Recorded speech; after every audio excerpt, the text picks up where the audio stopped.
Esse é o nosso capítulo 28 sobre o resumo cronológico dos 4 evangelhos. Hoje, a gente vai analisar algumas das passagens mais marcantes e únicas dos textos bíblicos. Sabe aquelas histórias que dão uma perspectiva totalmente nova para a compreensão geral da época? É exatamente isso que a gente vai ver. A nossa pauta de hoje tem 5 pontos rápidos: parábolas dos perdidos, riqueza e vida após a morte, lições de discipulado, o milagre de Lázaro e, por fim, a decisão do Sinédrio. Ou seja, a gente vai sair dos ensinamentos morais do dia a dia lá em Lucas e ir direto para uma escalada de tensão altíssima de vida ou morte no livro de João.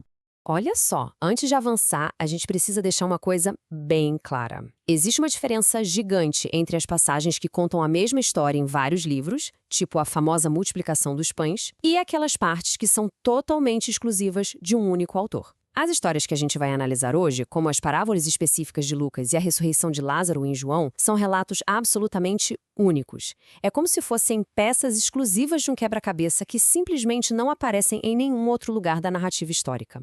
Bom, ponto 1. As parábolas dos perdidos. Para entender isso aqui, imagina o cenário lá no capítulo 15 de Lucas.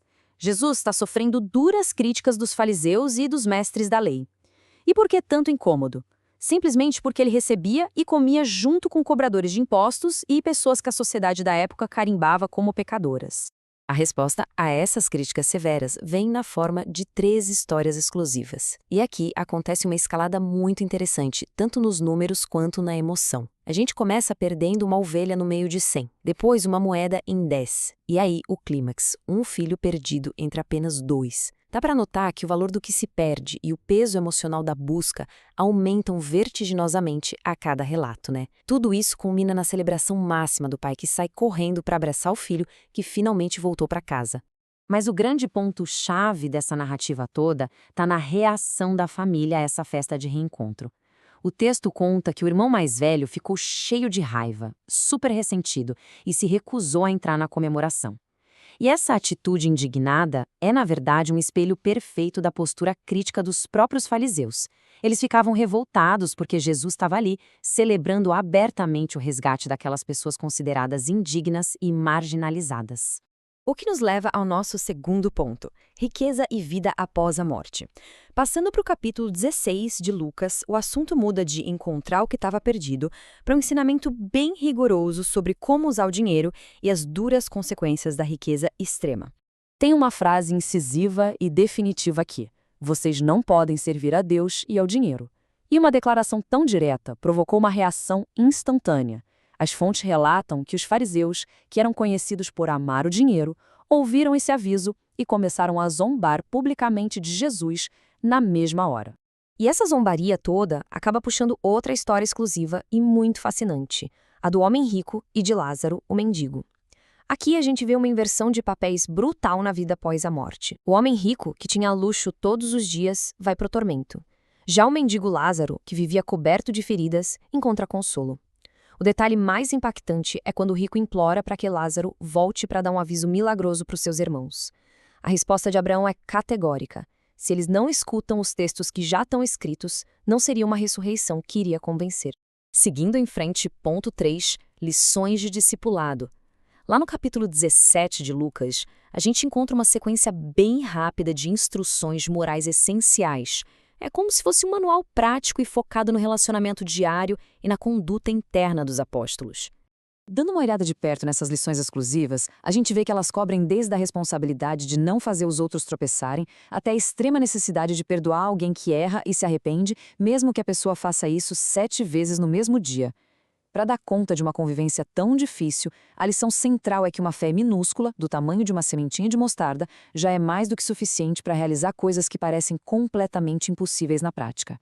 Agora a gente chega no ponto 4, o milagre de Lázaro. E é aqui que o arco da nossa história dá uma guinada dramática. A gente sai das parábolas pedagógicas de Lucas e cai direto no clímax histórico que a gente só vai achar lá no capítulo 11 do Evangelho de João. Olha a linha do tempo desses eventos, porque ela mostra um detalhe super importante: o atraso intencional. Quando chega a notícia de que o amigo Lázaro estava doente, a reação esperada seria correr para lá, certo? Mas Jesus permanece exatamente onde está por mais 2 dias inteiros. Essa espera deliberada garante que quando ele finalmente chega em Betânia, no 4º dia, Lázaro já estivesse inquestionavelmente morto, segundo os costumes da época. O cenário foi estrategicamente preparado para algo inegável.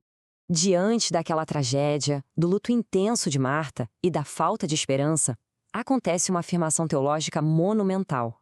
Dizer "eu sou a ressurreição e a vida" vai muito além de dar um simples conforto.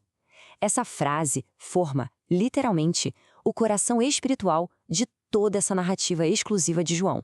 Mas o que chama muita atenção é que, mesmo depois de declarar toda essa autoridade, o lado emocional e humano não fica de fora. Ao ver Maria e as pessoas chorando de luto profundo, o texto relata uma emoção muito forte. Em uma das frases mais curtas de todos os relatos, lemos apenas que Jesus chorou. Isso mostra uma compaixão profunda, pouco antes dele dar o passo definitivo até a gruta de sepultamento. E observando as etapas da ressurreição, tem uma sequência bem clara de ações. Primeiro, a pedra pesada removida. Depois, rola uma oração em voz alta, que serviu de forma bem didática para mostrar ao público ali presente de onde vinha o poder. E então vem a ordem direta: Lázaro, venha para fora. O homem morto simplesmente sai andando, ainda enrolado nas roupas de sepultamento. Esse evento sem precedentes é o grande ponto de inflexão de toda a linha do tempo que a gente está analisando. O que nos leva ao nosso quinto e último ponto: a decisão do Sinédrio e as consequências geopolíticas. Focando de forma puramente objetiva no impacto disso tudo, a gente vê que essa ressurreição desencadeou uma reação em cadeia imediata. Ela provocou uma reunião de emergência das altas lideranças da época. E qual era o medo pragmático desses líderes reunidos? Eles pensaram que se todos começarem a acreditar nele por causa desses milagres incríveis, os romanos iam acabar intervindo. Historicamente falando, era uma preocupação geopolítica super real. Multidões influenciadas por grandes eventos causariam instabilidade civil, atraindo a fúria do Império Romano e resultando na perda total do controle do templo e do governo local. A saída política para essa crise, quem deu foi o sumo sacerdote Caifás. Ele fez um cálculo muito frio, sugerindo que o sacrifício de um único indivíduo era muito preferível à ruína da nação inteira. Como analistas dos dados históricos, é interessante notar que o autor do texto aponta essa fala pragmática como uma profecia involuntária sobre o real propósito da morte que estava para acontecer. E assim a tensão bate no teto. Os relatos deixam a relação de causa e efeito indiscutível.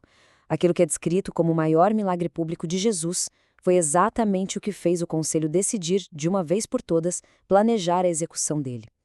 Diante dessa ameaça concreta, acontece uma retirada estratégica para a região mais isolada de Efraim, apenas aguardando a hora certa dos próximos acontecimentos. Tudo isso deixa a gente pensando como relatos tão exclusivos como esses mudam a forma como a gente compreende a narrativa histórica como um todo. A gente vê o peso gigantesco que essas passagens únicas carregam, revelando uma tensão e uma profundidade incríveis em cada passo registrado. E se você gostou deste vídeo, se inscreva no canal, deixe o like e, se quiser, clique no card que está aparecendo para ver a playlist completa.